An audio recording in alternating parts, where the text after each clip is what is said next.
Welcome to another dreadful side quest where we dive into some of the world's strangest and funniest topics and/or stories. My name is Vlad, and today we're going to be going over some of the funniest and craziest cults of all time. When people think of cults, they think of Satanists, people who are up to no good and worshiping the devil. However, those are not the kind of people we're going to be talking about today, so if you're religious, ease your tensions, we ain't gonna be covering that. The meaning of a cult is not necessarily satanic. Instead, today we're just gonna be going over a bunch of people who worship really weird, crazy things such as aliens, celebrities, and even made-up fictional characters. I read one title from one of these cults and I decided we had to make this video because it is absolutely absurd. It is crazy, and I think I'm gonna start us off strong with that first title I read because I really want to read more about it. The first one is Pastafarianism, Church of the Flying Spaghetti Monster.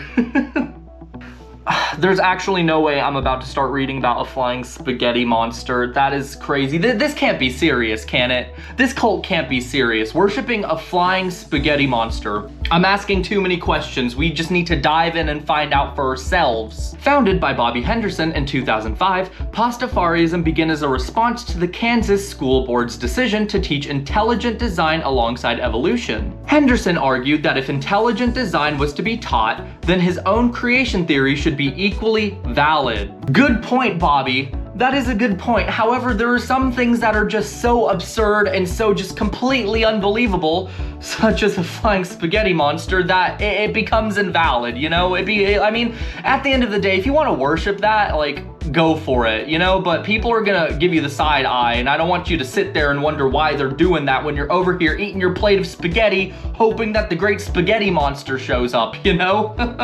Followers of the flying spaghetti monster, FSM as the abbreviation, believe the universe was created by a giant invisible flying spaghetti monster.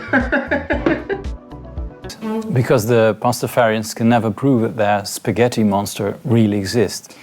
On the other hand, the mayor of Eindhoven can never disprove its existence. So we have to find another way to decide whether this is a religion. Het lijkt alsof de rechtbank nu de waarheid van de geloofsinhoud wil gaan toetsen. No. And that pirates are scared beings. What does that have to do with anything? Their concept of the afterlife involves I can't even get it out of my mouth. It's so absurd. Their concept of the afterlife involves a beer volcano and a stripper factory. I'm out. I can't do this. It involves a stripper factory. That's right. A factory either run by strippers or that makes strippers. It doesn't explain which one. They also embrace noodly appendages, noodles, as divine. That's terrifying. I know it's funny, it is funny, but that's also a little bit scary. Good Lord, I don't want to see these people ever go into an Italian restaurant. They're gonna sneak into the kitchen, they're gonna put a plate of spaghetti in the middle of the kitchen, and they're all just gonna be with like fire and blood and shit. The chef walks in, get out of my restaurant. Nah, that's horrible. That's terrible. I thought this was a joke at first. This is a very serious cult.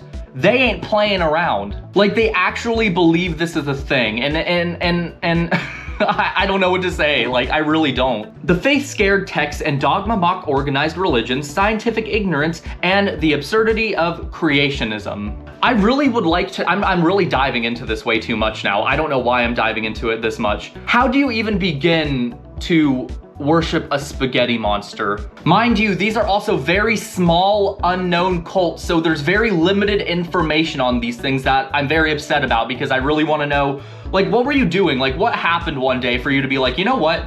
I wonder if there's a flying spaghetti monster and then a beer volcano with a stripper factory in heaven. What could have possibly made you believe that? Now, the next cult we have also worships some sort of extraterrestrial being. It's called Raelism, the Raelian movement. I don't know why, but this one sounds familiar. I don't know if y'all have heard of this one. If you have heard of this one, in the comments, just like give me all the information you have if I mess up something, because I like to be as accurate as possible. Founded by Claude Vorilhon in the 1970s, Realism teaches that life on Earth was created by extraterrestrials called the Elohim. Any member of the spiritual world is an Elohim. Now, there are lots of different terms for the members of the spiritual world. We don't need to rabbit trail into that necessarily, or terms of rank and hierarchy and job descriptions and all this. But fundamentally, if you're a member of the spiritual world, whether you're a supernatural being or the disembodied human dead, like in 1 Samuel 28, this is where you are now. And I use that term to label you as an inhabitant of the spiritual world. Now, in Psalm 82,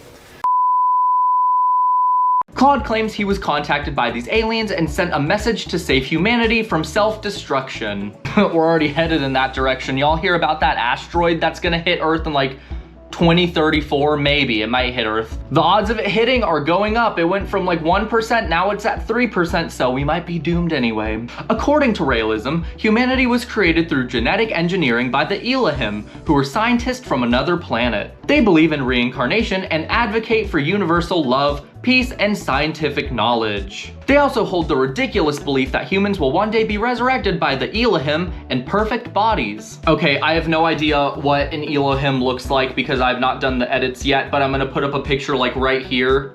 We're gonna see if these guys are really capable of giving us perfect bodies. If they have perfect bodies and they wanna pass that on to me, sure, because I haven't worked out in a hot minute, give me that body. The movement's idea of ancient aliens creating humanity is almost comically outlandish. Almost comically outlandish. That is comically outlandish. They also have a strange obsession with cloning, and Rael himself, that was the nickname for the founder of this cult, was Rael, claiming to have been instrumental in advancing human cloning technology. Now, you know, we do have cloning happening these days. They've been doing experiments on sheep and stuff like that since, I think, maybe 2005, kind of like around the time when this cult began. I don't know what the purpose of cloning would be. If you want to clone like maybe somebody, I guess you could go for that.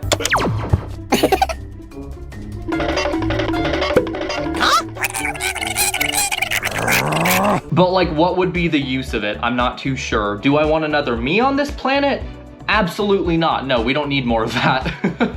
Yes, next up we have the Order of the Solar Temple. Founded in the 1980s by Joseph Mombro and Luc Jornet, the Order of the Solar Temple combined New Age mysticism with a belief in apocalyptic prophecy and an extraterrestrial influence. Though it began as a spiritual movement, it became famous for the tragic mass and murders of its members. Okay, that's not good.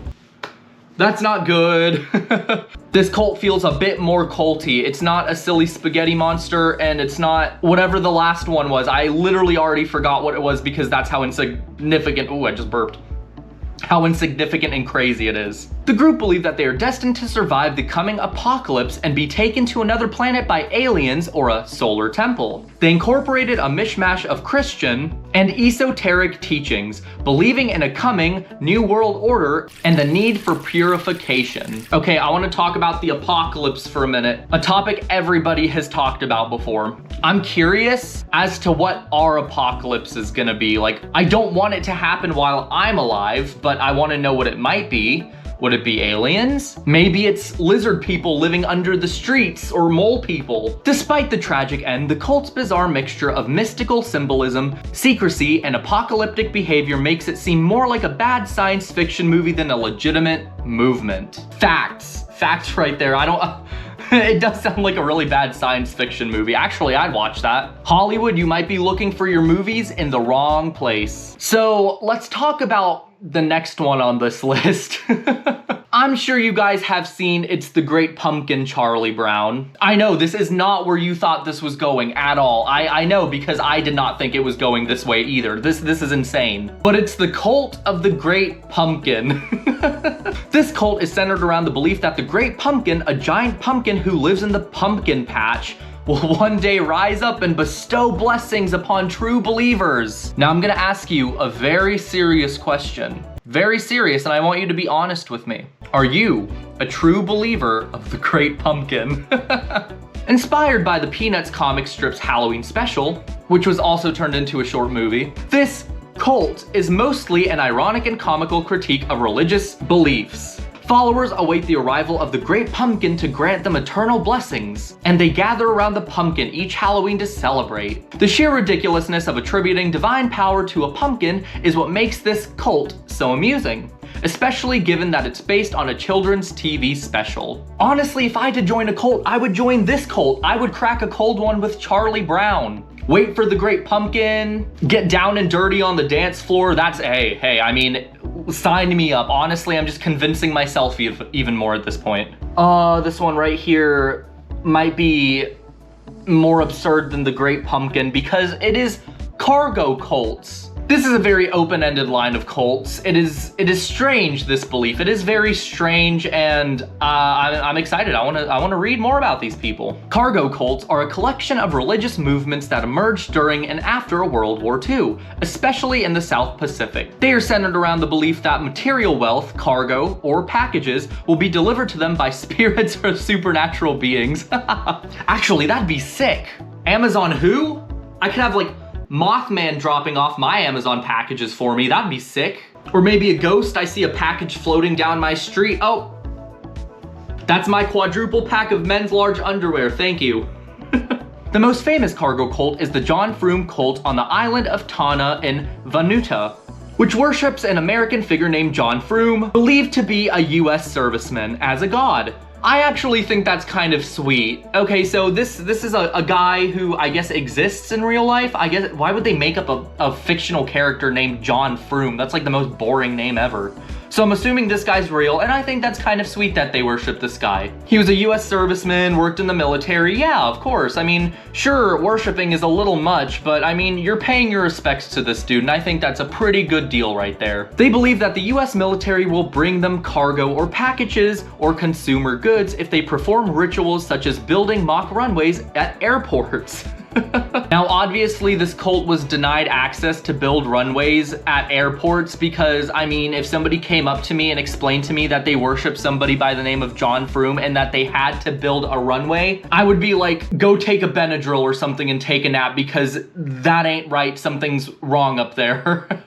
It is both tragic and comedic in its misunderstanding of material wealth and technology. Couldn't agree more. Script, I could not agree more. By the way, I did say script. I do not script any of my jokes. That is just me being unhinged. I have to script the information because I can't memorize all this just off the top of my head, so calm down. The title of this one is The Great Disappointment, or as the cult members are called, Millerites. The Millerites were followers of William Miller in the 19th century who predicted that the world would end on October 22nd, 1844. Oof, this was a long time ago. This was like over 100 years ago, good lord. When this prophecy didn't come true, it led to what is known as the Great Disappointment. My everyday life. The Great Disappointment. I feel bad for these guys. I kind of do, because they were so like, they were looking forwards to this, not looking forwards to this, but they were expecting it. And when it didn't happen, they were all just kind of like, aww. Millerites believed that Jesus Christ would return to Earth on a specific date. They sold their possessions and prepared for the apocalypse. When nothing happened, the movement fractured, but many of its followers went to form other religions, movements like the Seventh-day Adventist Church. Not only did these people expect an apocalypse, they also sold their possessions to prepare for it. What if they sold their whole house? What if they just got rid of like everything? They're like, you know what, we don't need this anymore, we're all gonna die. And it didn't happen, and now they're just homeless.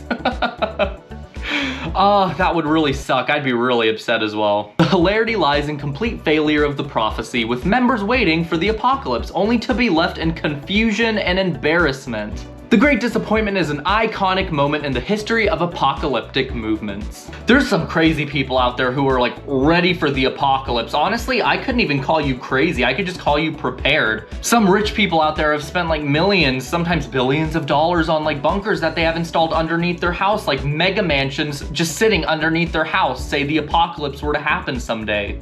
That actually sounds kind of sick.